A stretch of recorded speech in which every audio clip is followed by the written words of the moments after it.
आप देख रहे हैं समाचार एजेंसी ऑफ इंडिया में साइन न्यूज।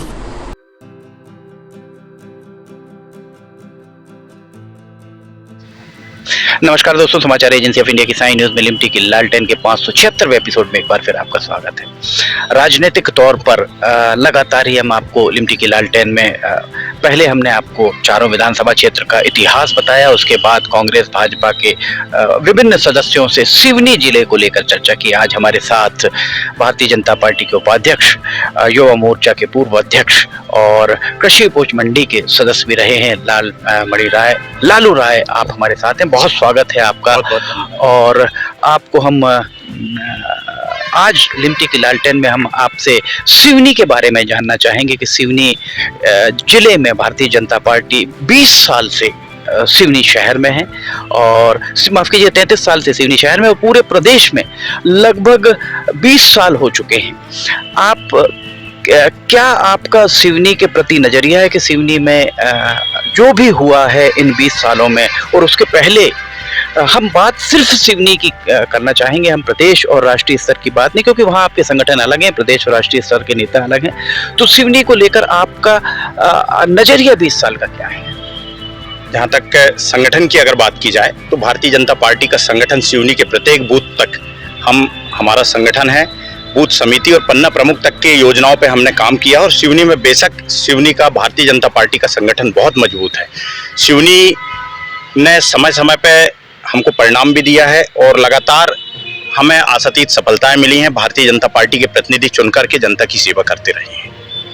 देखिए, भारतीय जनता पार्टी संगठन का जो मामला है, तो संगठन के बारे में हम चर्चा आपसे करेंगे, जरूर करेंगे। सबसे पहले तो हम आपसे ये जानना चाहेंगे कि आखिर सिवनी में मूल समस्याएं विधानसभा चुनाव को लेकर, मूल मुद्दे क्या हो सकते हैं? देखिए, मुद्दों की अगर हम बात करें तो सिवनी में स्वास्थ्य सेवाएं सबसे महत्वपूर्ण विषय हो सकता है। मैं मानता हूं कि जिला अस्पताल में जो स्थिति है उसको सुधारने की अभी आवश्यकता है। आप लोगों के माध्यम से ही पता चलता है कि लगभग 42 विशेषज्ञ डॉक्टरों की पोस्ट खाली है। हमें, चूंकि सिवनी जिला अस्पताल पूरे जिले के लिए आवश्यक है, तो वहाँ डॉक्टरों का होना और जो संसाधन हैं उनका सुचारू संचालन सबसे मूल आवश्यकता यहाँ होती है। देखिए, आपने बताया कि सिवनी में जिला चिकित्सालय में मीडिया के माध्यम से ही आपको पता लगा कि 42 पद रिक्त थे। तो हमारा सिर्फ कहना इतना है, सरकार 20 साल से आपकी, तो इन 20 सालों में कहीं ना कहीं सिवनी के पहले 5 विधायक हुआ करते थे, अब 4 विधायक है, तो इन चारों विधायकों का कहीं ना कहीं अप्रोच सही नहीं हो पाई। मैं मानता हूँ कि जनप्रतिनिधियों की जिम्मेदारी तो बनती है, और ये काम विशेष रूप से होना चाहिए, क्योंकि हॉस्पिटल जो है, हॉस्पिटल एक ऐसा विषय है जहां व्यक्ति बहुत विशेष परेशानियों के समय में पहुंचता है, और अगर वहां पे और वहां की व्यवस्थाओं के कारण उसे परेशान होना पड़ता है तो निश्चित ही जीवन का सबसे बड़ा संकट का समय वो होता है, और उसमें आवश्यक सुधार की आवश्यकता है। लगभग 20 साल पहले याद पड़ता है जब यहाँ महेश शुक्ला मंत्री हुआ करते थे, वे विधायक थे सिवनी के, तब औचक निरीक्षण वे करते थे, और जितने चिकित्सक अनुपस्थित पाए जाते थे उनका वेतन रोका जाता था। याद नहीं पड़ता कि उसके बाद नरेश दिवाकर विधायक रहे हों या दिनेश राय विधायक रहे हों, नीता पटेरिया विधायक, नीता पटेरिया के तो पति स्वयं चिकित्सक थे, किसी ने भी चिकित्सक जो अनुपस्थित रहते हैं उनके खिलाफ कोई कदम उठाया हो नहीं। तब ऐसे औचक निरीक्षण का औचित्य एकदम कदम उठाने वाला अकेला विषय नहीं है, पर हमारे जो जनप्रतिनिधि हैं लगातार इस बात के लिए प्रयासरत रहे हैं कि अच्छी से अच्छी स्वास्थ्य सेवाएं जनता को मिलती रहें। आपको आपकी बात से हम सहमत हैं। हम सिर्फ आप कह रहे हैं आपके जनप्रतिनिधि भारतीय जनता पार्टी के हो, कांग्रेस के हो, सभी सतत प्रयास करते रहें, ऐसा आपका कहना है। ऑपरेशन कायाकल्प चलाया गया, लाखों रुपए फूंक दिए गए जिला चिकित्सालय में, लाखों रुपए सिर्फ रंग रोगन पर, और जिसने भी उस समय इसके खिलाफ बात कही कि 5 स्टार होटल ना बनाया जाए, अस्पताल को अस्पताल रहने दिया जाए, उस पर नजला टूटा। विधायक निधि से आपके ही भारतीय जनता पार्टी के 2 विधायकों ने 5-5 लाख रुपए दिए, और उसकी आज तक कोई उन्होंने अकाउंटेबिलिटी फिक्स नहीं की। कोविड में करोड़ों रुपए इस अस्पताल में खर्च हो गए। ऐसे जनप्रतिनिधि अगर हैं, जो जनप्रतिनिधि आप कह रहे हैं कि वे सतत प्रयासरत हैं, तो क्या ये सारी चीजें, ये उदाहरण भ्रष्टाचार में सतत प्रयासरत हैं या जनता के हित के लिए प्रयासरत हैं? नहीं, ये जनप्रतिनिधि का अपना दायित्व है निधि उपलब्ध कराना। अगर वहाँ कोई कमी हुई है तो ये जांच का विषय है। ये चीज मुझे आपके माध्यम से पता चल रही है। अब तो ये विधानसभा, इस बार की विधानसभा समाप्त होने को आ रही है। हाँ। अब जांच कब हो पाएगी? नहीं, जांच तो हमेशा होने वाली चीज है। जो भी प्रशासनिक अधिकारी उसमें दोषी है उसकी जांच होनी चाहिए, और व्यक्ति को अगर हमारे जनप्रतिनिधियों ने वहां निधि दी है तो उसका सदुपयोग वहां होना चाहिए। ये हम महत्वपूर्ण विषय इसको मानते हैं। आपने अभी देखा एसएनसीयू बच्चों का जो आईसीयू होता है, हाँ। न्यूबॉर्न बेबी के लिए आईसीयू होता है, उन बच्चों के लिए रात को चिकित्सक नहीं रहते।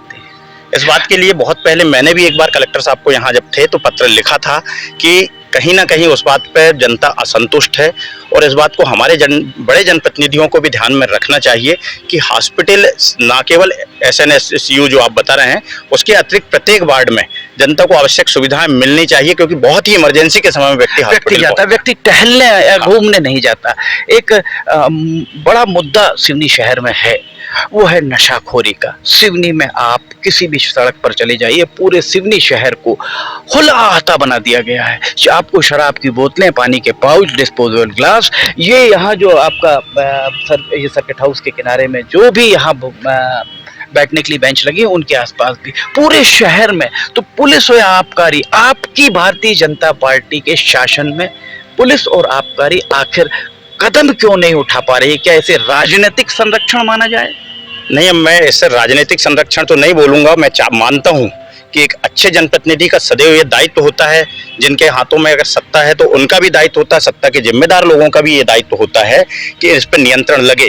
और मैं ये मानता हूं कि लगातार इस बात के लिए भारतीय जनता पार्टी की सरकार प्रयासरत रहती है।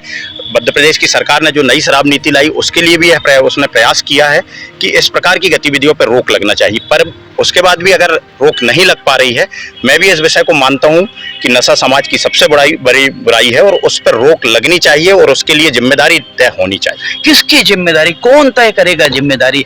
जिला प्रशासन, पुलिस प्रशासन? आपकी हमारी क्या से, आपकी हमारी बात कौन सुनेगा? सुनेगा तो सिर्फ विधायक सांसद की। पर आपके यहाँ संगठन भी कहीं ना कहीं भाजपा या कांग्रेस संगठन अपने विधायकों पर दबाव नहीं बना पाता इस तरीके की सामाजिक तौर पर जो विसंगतियां हैं उन्हें दूर करने के लिए। नहीं, संगठन भारतीय जनता पार्टी का महत्वपूर्ण है, और सत्ता के होते हुए भी संगठन हमारे लिए सर्वोपरि होता है, और निश्चित ही संगठन भारतीय जनता पार्टी का इन सब विषयों को, क्योंकि ये समाज से जुड़े मुद्दे हैं। पर 5 साल बीतने को आ रहे हैं जब तब आरोप लगते हैं कि शराब ठेकेदारों को संरक्षण है। कचहरी चौक की एक शराब की दुकान है जिसे कुछ नेताओं के द्वारा ये बताया गया कि ये शराब की दुकान 100 मीटर दूर है। धार्मिक स्थलों से 100 मीटर दूर होना चाहिए, उसे ऐसा घूम के नापा गया। अभी कुछ दिन पहले हम कानीवाड़ा गए, कानीवाड़ा की एक शराब की दुकान, वो शराब की दुकान ऐसा घुमा करके, क्योंकि वो 200 मीटर दूर होनी चाहिए, अगर सीधे सीधे नाप लिया जाए तो सीधे सीधे वो मुश्किल से 50 मीटर है।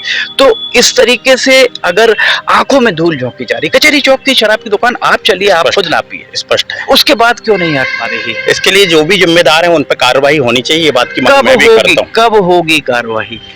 ये प्रशासन इसके लिए जिम्मेदार है, और हमारे जनप्रतिनिधियों को चाहिए कि इनको जिम्मेदारी तय करके और इस पर कार्रवाई होनी चाहिए। हमारे यहाँ एक और सफेद पाउडर, स्मैक, ब्राउन शुगर, इस सब की चर्चाएं भी युवाओं में बहुत बात की चर्चा हम भी लगातार सुन रहे हैं, और निश्चित ही सामूहिक प्रयास से ये चीज रोकी जा सकती है, और इसके हमें तह तक जाना चाहिए कि आखिर क्या किसके सामूहिक समाज के प्रत्येक वर्ग की ये जिम्मेदारी होती है, और साथ में प्रशासन की जिम्मेदारी होती है। सबसे प्रमुख प्रशासन की जिम्मेदारी होती है, पर अगर सामाजिक लोगों का भी ये दायित्व है कि कहीं भी इस विषय में जानकारी मिलती है तो निश्चित ही जिम्मेदार लोगों तक ये जानकारी पहुंचनी चाहिए कि ये कहां से शुरुआत है और कैसे ये हमारे शहर में पैर पसार रहा है। सिवनी का एक और बहुत महत्वपूर्ण मुद्दा, अभी बहुत सेंसिटिव मुद्दा, ज्वलंत मुद्दा चल रहा है कि बस स्टैंड को पीछे ले जाया जा रहा है, जो हॉकी ग्राउंड के सामने वाली जगह पे। बस स्टैंड कहाँ रहना चाहिए, कहाँ बस स्टैंड बनना चाहिए, क्या शहर के बाहर जाना चाहिए, इस मामले में आपका क्या विचार है? अभी मैंने सुना है, 2-3 दिनों से चर्चा चल रही है कि जो बस स्टैंड वर्तमान में प्राइवेट बस स्टैंड है उसके पीछे जो भूमि रिक्त है उस पर बस स्टैंड जाने वाला है। निश्चित ही बस स्टैंड बड़ा हो और सिवनी की जनता की सुविधा अनुसार हो। और मैं ग्रामीण क्षेत्र से स्वयं भी जुड़ा हूँ। सिवनी की जनता से मेरा मतलब है कि जो ग्रामीण क्षेत्र के लोग आते हैं वो अपने शहर के छोटे छोटे कामों को निपटाने के लिए आते हैं। सिवनी में कहीं भी बस स्टैंड ऐसी जगह में होना चाहिए कि सबके लिए सुविधा अनुकूल हो। मैं कोई स्पेसिफाइड जगह नहीं बता पाऊंगा कि यहाँ कर दें, पर मैं ये चाहूँगा कि सिवनी के पूरे जिले की आम नागरिकों की सुविधाओं को देखते हुए कि जब वो बस से उतरें तो उनको बस स्टैंड से अपने जो भी आवश्यक कामों के लिए जाने की जगह है वो नज़दीक हो, उन्हें अनावश्यक ऑटो और उसका किराया ना लगे, क्योंकि सिवनी में लोकल ट्रांसपोर्टेशन अभी हमारा मजबूत नहीं है। अभी हमने आज हम सर्किट हाउस में खड़े हुए हैं, अभी हमने आपसे चर्चा की शराब नशा इस बारे में। आइए हम आपको दिखाते हैं। आइए, ये देखिए सर्किट हाउस में ये शराब की बोतलें। लालू राय जी, आपके सामने प्रत्यक्ष को प्रमाण की आवश्यकता नहीं है। ये 3 शराब की बोतलें और एक ब्लैक एंड व्हाइट का ये यहाँ पड़ा हुआ है। सर्किट हाउस जैसी जगह में अगर इस तरह शराबखोरी हो रही है, कंट्रोल रूम ठीक सामने है, कलेक्टर बंगला ठीक पीछे है, कलेक्टर बंगला इस तरफ है और कलेक्टर ऑफिस यहाँ है। हम आपको प्रत्यक्ष को प्रमाण की आवश्यकता नहीं, इसे क्या आप संगठन के जरिए यहाँ इस जैसी जगह पर अगर शराबखोरी हो रही है, यहाँ पर अगर मजदे बैठ रहे हैं, यहाँ आना आम आदमी के बस की बात नहीं, पर आपके सामने 3 बियर की बोतलें हमने दिखाई। निश्चित ही ये न केवल सर्किट हाउस का बल्कि पूरे विधानसभा क्षेत्र में भी ये मुद्दा हावी है। निश्चित मैं मानता हूँ, और इसके लिए हमारे पार्टी में जब जब कार्यकर्ताओं के माध्यम से या ऐसी जानकारी मिली है तो संगठन ने प्रशासन से बात करके प्रयास भी किया कि इस पर नियंत्रण होना चाहिए। हमने आपको भी कहा कि इस सर्किट हाउस को, इस सिवनी शहर को आहता बना दिया गया है। आपके सामने प्रमाण प्रस्तुत है यहाँ पर। इसके अलावा सब यहाँ पर वीवीआईपी क्षेत्र होने के बाद यहाँ आम आदमी नहीं आ सकता। बहरहाल हम बात कर रहे थे बस स्टैंड की। बस स्टैंड का जो मुद्दा था, बस स्टैंड को अगर व्यवस्थित कर दिया जाए तो बस स्टैंड को बाहर ले जाने की जरूरत भी नहीं है और बस स्टैंड को पीछे ले जाने की जरूरत भी नहीं है। दूसरी महत्वपूर्ण, सबसे महत्वपूर्ण बात, अभी आपने कहा कि आपको ये 2-3 दिन पहले चर्चाओं में पता लगा। इसका मतलब लोगों का कहना है उसका ठेका हो चुका है। अच्छा। अगर ठेका हो चुका है, जगह चयनित हो चुकी है, तो संगठन को अंधेरे में रखा गया है। नहीं, ये जरूरी नहीं है, मुझे जानकारी में नहीं है, व्यक्तिगत यह बात अपनी जगह हो सकती है, पर अगर ऐसा है तो अगर संगठन, हम आपकी जानकारी व्यक्तिगत तौर पर अगर नहीं है मान लिया जा सकता है, पर अगर संगठन को नहीं मालूम है तब नहीं, मैं ऐसा नहीं मानता। ऐसा नहीं मानता। मैं पूरी संगठन की जिम्मेदारी मैं, और अगर आप अगर नहीं मान रहे हैं तो यही हम आपको कहेंगे, बस स्टैंड पीछे जा रहा है, संगठन की सहमति है, टेंडर हो चुका है। तो ऐसे में संगठन की सहमति, इस विषय में हमारे पूरा संगठन भाजपा सामूहिक निर्णय से चलती है। अगर संगठन में कोई इस बात विषय में जानकारी आएगी तो उस पर चर्चा की जाएगी कि हमारा वही कहना है। एक बहुत ज्वलंत विषय है बस स्टैंड का, जिस पर सोशल मीडिया में रार चल रही है। देखा जाए तो विधायक दिनेश राय, सांसद डॉक्टर ढाल सिंह बिसेन, इनको आगे आकर प्रशासन के साथ ये सब किसके लिए हो रहा है? हम सदैव कहते हैं यहाँ जो कुछ भी हो रहा है हमारे आपके लिए हो रहा है, तो हमसे आपके पूछे बिना कैसे टेंडर कर दिया जाता है? हम ये कहते हैं कि अगर पूछ लिया जाए सिवनी शहर की यातायात व्यवस्था, लालू राय जी आज हम आपको सुझाव देते हैं। बस स्टैंड में 2 बुक स्टॉल हैं, उन 2 बुक स्टॉल्स को हटा के दूसरी जगह आप पट्टा दिलवा दीजिए, वहां से बस पीछे जाए। वर्कशॉप की बहुत बड़ी जगह है, वहां पर बस स्टैंड बना दिया जाए, जहां ऑलरेडी बस स्टैंड है। उसके पीछे से बसेस घूम के सोहाने पेट्रोल पंप के बाजू से निकल के बाहर आएंगी। सारी बसेस यहां से जबलपुर नाके तक जाएंगी, जो इसके पूर्व पुलिस अधीक्षक और कलेक्टर को हमने सुझाव दिया था। क्योंकि बस स्टैंड से जारत नाके तक आबादी नहीं, सड़क चौड़ी है, कहीं यातायात जाम की स्थिति नहीं बनेगी। जारत नाके से डालडा फैक्ट्री होकर सीधा बाईपास निकालिए, मंडला बालाघाट कटंगी के पुराने बाईपास से यहाँ जबलपुर सीधी जाएगी। सिमरिया मंडी जो है, सिमरिया मंडी के दोनों तरफ स्लिप रोड बनेंगी जो प्रस्तावित थी NHAI की। स्लिप रोड का अर्थ जो छिंदवाड़ा नाके पे दोनों तरफ उतरती है, दोनों तरफ स्लिप रोड उतरेंगी, जहां से चढ़कर छिंदवाड़ा और नागपुर आप जा सकते हैं। आपकी यातायात की समस्या हल। सवाल यही है कि हमारे लिए कर रहे हैं, हमसे पूछे तो, हमसे अर्थात सिवनी के नागरिकों से पूछा तो जाए। तो एक तो ये यातायात की समस्या। शैक्षणिक संस्थाओं में यहाँ शिक्षा का स्तर लगातार गिर रहा है, आंकड़े चाहे जो भी बोले। आप इस बारे में क्या कहेंगे, शिक्षा के स्तर के बारे में? देखिए, चाहे सीएम राइज स्कूल हों या हमारे इसके पहले उत्कृष्ट विद्यालय हों, शासकीय स्कूलों को अधिक से अधिक उन्नत करने का काम मध्य प्रदेश की भारतीय जनता पार्टी की सरकार कर रही है। पर स्थानीय स्तर पे अगर कहीं लापरवाही हो रही है तो ये जनप्रतिनिधि की जिम्मेदारी होती है, वो किसी भी पार्टी का हो, किसी भी दल का हो, पर जनप्रतिनिधि की ये जिम्मेदारी होती है कि छात्रों को जो शासकीय स्कूलों में जहां पढ़ रहे हैं उनको अधिक से अधिक सुविधाएं मिले, उनका अधिकार जो शिक्षा का अधिकार है वो किसी की लापरवाही के कारण उससे वंचित ये ना हो। आपने बहुत सही बात कही। प्रदेश स्तर पर योजनाएं, केंद्रीय स्तर पर योजनाएं तो सब कुछ देखकर बनाई जाती है, पर इम्प्लीमेंटेशन कैसा हो रहा है सब कुछ उस पर निर्भर करता है। आपको अगर सिवनी विधानसभा से पार्टी प्रत्याशी बनाती है, अगर बनाती है, तो आपकी प्राथमिकताएं क्या रहेंगी, आपका विजन क्या होगा? अगर भारतीय जनता पार्टी का मैं एक निष्ठावान कार्यकर्ता हूँ और पार्टी मुझे मौका देती है तो मैं आभारी रहूंगा भारतीय जनता पार्टी के प्रति। मेरा यह मानना है कि सिवनी का प्रमुख मुद्दा अगर देखें तो हॉस्पिटल की स्थिति को सुधार होना चाहिए। उसके लिए विजन ये होना चाहिए कि सबसे पहले तो पहली लड़ाई हमारी ये होनी चाहिए कि यहाँ डॉक्टरों की पूर्ति हो, डॉक्टर आ जाने के बाद वो समय पर वहाँ उपस्थित हों। और दूसरा, क्योंकि मैं ग्रामीण क्षेत्र से हूँ और मेरा लगभग हर हफ्ते में 1-2 दिन में कहीं ना कहीं किसी के कारण हॉस्पिटल में मिलने जुलने जाना होता है, मैं महसूस करता हूँ कि वहाँ के स्टाफ का, वहाँ के नर्सेस का ये व्यवहार भी जो है मरीजों के प्रति थोड़ा सा सहानुभूतिपूर्ण होना चाहिए। उसके कारण कई बार लोग आहत होते हैं। उसमें छोटा सा विषय, अगर कोई एक व्यक्ति, इतने जनप्रतिनिधि हैं, जनप्रतिनिधि अपने प्रतिनिधि बनाते, एक आध ऐसे कोई हेल्प डेस्क टाइप की स्थिति वहाँ निर्मित कर दी जाए जिसमें लोग बैठ के ये अपनी समस्या बता सके। हर व्यक्ति किसी विधायक को, किसी सांसद को फोन नहीं लगा सकता, पर अगर कोई व्यक्ति अपनी जिम्मेदारी के साथ वहां बैठ जाए, हेल्प डेस्क के रूप में बैठ जाए, तो निश्चित ही छोटी छोटी सी समस्याएं जो वहां पे परिजन परेशान होते हैं उनकी परेशानी आदि हो जाएगी, तो बड़ा सुकून महसूस विधायक या सांसद का एक प्रतिनिधि वहां बैठ जाए जो अस्पताल प्रशासन और मरीज के बीच सेतु का काम करे। सेतु का काम करे। प्रतिनिधि से मेरा मतलब 24 घंटे बैठना जरूरी नहीं, पर कोई हेल्प डेस्क ऐसी रख दी जाए, वहाँ हमारा नंबर हो, लोग हमसे संपर्क कर सके, हमारे प्रतिनिधि से संपर्क कर सके, क्योंकि प्रतिनिधि तो है ना जी। इसके अलावा अस्पताल के अलावा मैं दूसरा यहाँ पे चाहूंगा युवाओं के रोजगार का मुद्दा आपने बहुत अच्छा उठाया। हम आपको बता दें, अगर आप 12 पत्थर में बबरिया जो औद्योगिक क्षेत्र है वहां जाएंगे तो वहां पर आपको 1 इंच जगह खाली नहीं मिलेगी। आप कहिए मुझे रोजगार के लिए एक इंडस्ट्री लगाना है और आप जगह दे दे, जगह नहीं मिलेगी। भोरकल कापा अगर आप जाते हैं तो 1000 हेक्टेयर, लगभग 2500 एकड़ का रकबा, 22 उद्योग, सिर्फ 22 उद्योग 15 साल में लग पाए हैं।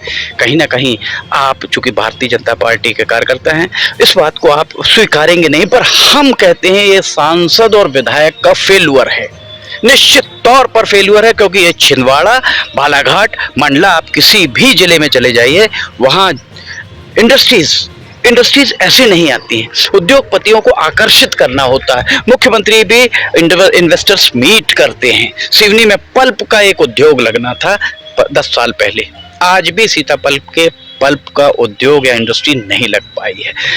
शिवराज सिंह चौहान, उन्होंने तो अपना काम कर दिया, MOU साइन करा दिया, अब वो यहाँ आकर उसे सुविधाएं कैसे मिलेंगी, ये जवाबदेही हमारे सांसद और विधायक की है। मैं ये मानूंगा कि मध्य प्रदेश की सरकार ने, हमारी शिवराज सिंह जी की सरकार ने इंडस्ट्रियल डेवलपमेंट के लिए लगातार काम किया और उसी का परिणाम है कि लगभग 10 साल पहले 1000 हेक्टेयर के एक नया इंडस्ट्रियल एरिया यहाँ डेवलप किया गया। ये जो आप डालडा फैक्ट्री वाला एरिया की बात कर रहे हैं, ये हमारा पुराना इंडस्ट्रियल एरिया था, पर निश्चित ही जिस गति से यहाँ उद्योग लगना था उस गति से यहाँ उद्योग नहीं लग पाए। एक सिवनी जिले की, या तो हम भौगोलिक स्थिति के कारण बोले या जिस भी कारण से, बाहर के बहुत सारे उद्योगपतियों ने यहाँ आने से परहेज किया है। हम आपको थोड़ा सा रोक के बता दें, परहेज इसलिए किया क्योंकि हमने दिल्ली और भोपाल में बहुत लंबा समय बिताया है, उद्योगपतियों से भी चर्चा हुई। उनका कहना यह था सिवनी में कच्चा माल कहाँ से लाया जाएगा और सिवनी से माल अगर तैयार हो गया तो लेकर कैसे जाया जाएगा। 4 लेन जर्जर पड़ी हुई थी, नेशनल हाईवे जर्जर पड़ा हुआ था, ब्रॉडगेज यहाँ नहीं थी। 4 लाइन मोदी जी की सरकार के अंदर बनते ही बड़े हमने उस बात को प्राथमिकता में रखा और आज हमारी 4 लाइन बनी है। आप 10 साल हो गए, रेलवे भी हमारे बीच में आज उपस्थित है। बिल्कुल 10 साल हो गए 4 लेन बने हुए। इन 10 साल में इंडस्ट्रियल्स को बुलाया जा सकता था। ब्रॉडगेज यहाँ आ चुकी है, पर दिन में नागपुर से जबलपुर के बीच में कोई रेलगाड़ी नहीं है। दिन में आप पैंचवेली, इतिहास में पहली बार ऐसा हो रहा होगा कि एक रेलगाड़ी इंदौर से चलकर सिवनी आती है, पर सिवनी से इंदौर नहीं छूटती, छिंदवाड़ा से इंदौर छूटती है। चूंकि ब्रॉडगेज अभी हमारे यहाँ मुश्किल से 6 महीने पहले प्रारंभ हुई है। अगर हम छिंदवाड़ा का उदाहरण लें, माफ कीजिएगा आपके हमारे पास समय बहुत कम है, इसलिए हम आपको छिंदवाड़ा का उदाहरण लें तो छिंदवाड़ा में जैसे ही ब्रॉडगेज चालू हुई वैसे ही दमदार नेतृत्व, जहां दमदार नेतृत्व होता है वहां ये सारे बहाने नहीं होते हैं। हम आपको कहते हैं आप पांडुना चले जाइए, पांडुना के पहले तिगांव चले जाइए, जहां जहां छोटे छोटे रेलवे स्टेशन है उन रेलवे स्टेशन के बाजू में आप देखिएगा रेल के रैक खड़े हुए हैं। वो रैक्स इसलिए खड़े हुए हैं कि वो एलएचबी कोच नहीं है, पुराने कोचेस हैं। हमारे सांसद, 2 सांसद हैं आपके पास, मंडला और बालाघाट। फग्गन सिंह कुलस्ते केंद्र में मंत्री हैं, डॉक्टर ढाल सिंह सिंह 4 बार के विधायक हैं। ये अगर रेलवे के डीआरएम को अगर कोच मांग लें उनसे, वो पूरा रैक मांग लें, तो गोंदिया, बालाघाट, नैनपुर, सिवनी होकर आसानी से रेलगाड़ी चल सकती है। मैं ये मानता हूँ कि इस बात के लिए हमारे दोनों सांसद लगातार प्रयासरत हैं, पत्र लिखते हैं केंद्रीय मंत्री। भाई साहब मेरी बात पूरी होने दीजिएगा। रेल मंत्री से लगातार मुलाकात करते हैं और उसका परिणाम है कि आज हमारे यहाँ से दिल्ली के लिए डायरेक्ट ट्रेन है। निश्चित ही थोड़ा सा पेंचवैली के मामले में अभी जो व्यवधान आया उसको भी शीघ्र पूरा किया जाएगा। पेंचवैली हमारे यहाँ से रेगुलर चलेगी। अभी चित्रकूट से गाड़ी चल रही है, एक हमने शहडोल से गाड़ी आज भी आरंभ नहीं हो पाई है। वो प्रपोजल आज भी वहां रेलवे बोर्ड के पास रखा है, जो हम आपको बताना चाहते हैं। रेलवे बोर्ड के सूत्रों का कहना है अब फरवरी, मार्च, अप्रैल 2023-24 के बाद ये सब मूर्त रूप लेगा, क्योंकि उस समय कोई रोक टोक वाला नहीं होगा। हम आपसे एक आखिरी बात और कहना चाहेंगे। यहाँ डॉक्टर ढाल सिंह बिसेन सांसद जब यहाँ आए थे जीतने के उपरांत, हमने उनसे कहा था कि यहाँ इसके अंदर एक नैरो गेज का रैक खड़ा कर दिया जाए। इंजन डब्बे चूंकि वे बेकार पड़े हुए हैं, इंजन डब्बे, गार्ड का डब्बा, यहाँ पीडब्ल्यू इसका मेंटेनेंस करती, शहर की धरोहर के रूप में वो दिखता, लोग आते, सेल्फी पॉइंट बनता। 5 साल बीत गए, निश्चित ही उस विषय में भी प्रयास होगा। 5 साल बीत गए। नैरो गेज जब बंद हुआ वो अपना विषय था, पर जब ब्रॉड गेज शुरू हुए अभी 6 महीने हैं, रेलवे से संबंधित सुविधाएं हमारे यहाँ आना बाकी हैं और आएंगी, हमारे यहाँ आएंगी और निश्चित ही भारतीय जनता पार्टी के शासनकाल में ही आएंगी। बहुत बहुत उम्मीद है भारतीय जनता पार्टी के शासनकाल में आएंगे। हम आपसे आज कहते हैं, आज एक मोटरसाइकिल हमारी सिवनी से बुक करा दीजिए।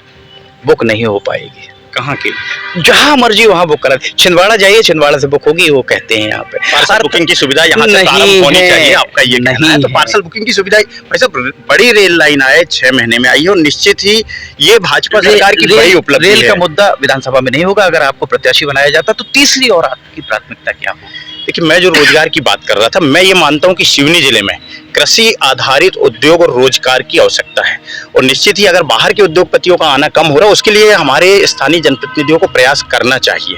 मैं मानता हूँ कि उसके लिए न केवल इस बात के लिए कि अपना तो काम चल रहा है, हमें सार्वजनिक सोच को डेवलप करना पड़ेगा। आने वाली पीढ़ी के लिए सोच को डेवलप करना पड़ेगा और उसमें कहीं ना कहीं सहकारिता को आगे लाना पड़ेगा। आज ग्रामीण क्षेत्र में बहुत सारे पढ़े लिखे युवा हैं, हमारे किसान आज मध्य प्रदेश की भारतीय जनता पार्टी की सरकार की नीतियों से मजबूत हुए हैं, पर वो अकेले कोई बड़े इंडस्ट्रीज नहीं डाल सकते। अगर उनके बीच में कोई कोऑपरेटिव सोसाइटी के माध्यम से और उनको एक संरक्षण मिले। आज आप मुझे बोलें, बहुत सकारात्मक सोच है, मुझे आप बोलें कि लालू राय आप क्यों नहीं बनाते हैं, भाई आज मैं उतना सक्षम नहीं हूँ। अगर एक कोई बड़ा संरक्षण है, बड़ा व्यक्ति, बड़ा जनप्रतिनिधि ये बात को विचार कर ले कि आइए आप 50 लोगों के साथ मिलकर एक 5 करोड़ का हम एक उद्योग लगाते हैं, उसको कोऑपरेटिव सेक्टर के रूप में हम चलाएंगे, उसमें सभी को प्रॉफिट मिलेगा, तो निश्चित ही हम सब उद्योगपति भी कहलाएंगे और उसमें जो काम करने वाले युवा होंगे उनको रोजगार। बहुत सकारात्मक सोच आपकी। इसके अलावा और कुछ विजन? अगर वैसे तो तीसरा जो विजन मैं मानता हूँ कि जैसा हमारे में कहा गया कि पहला सुख निरोगी काया हॉस्पिटल होना चाहिए, दूसरा सुख घर में हो माया,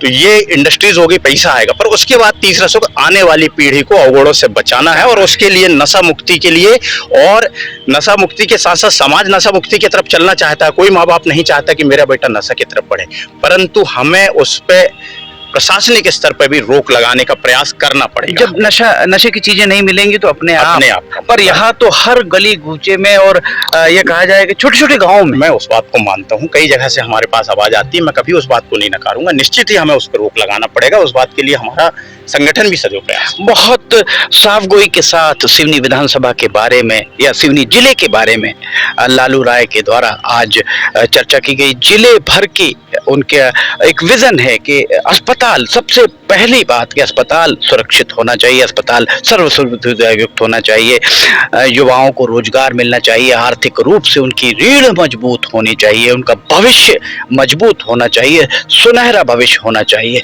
बहुत सकारात्मक विचार अभी आपके द्वारा कहे गए और बहुत बेबाकी के साथ सबसे बड़ी बात नशा मुक्ति की उन्होंने बात कही। गली गली शराब बिक रही है, उसे रोकना चाहिए। जो पाउडर की बातें आ रही हैं, नशे के पाउडर की बातें आ रही, उस पाउडर के बारे में भी पुलिस को अपने सूचना तंत्र को, सूचना संकलन को मजबूत करना होगा। समाचार एजेंसी ऑफ इंडिया की साई न्यूज में लिमटी की लालटेन के 576वें एपिसोड में फिलहाल इतना ही।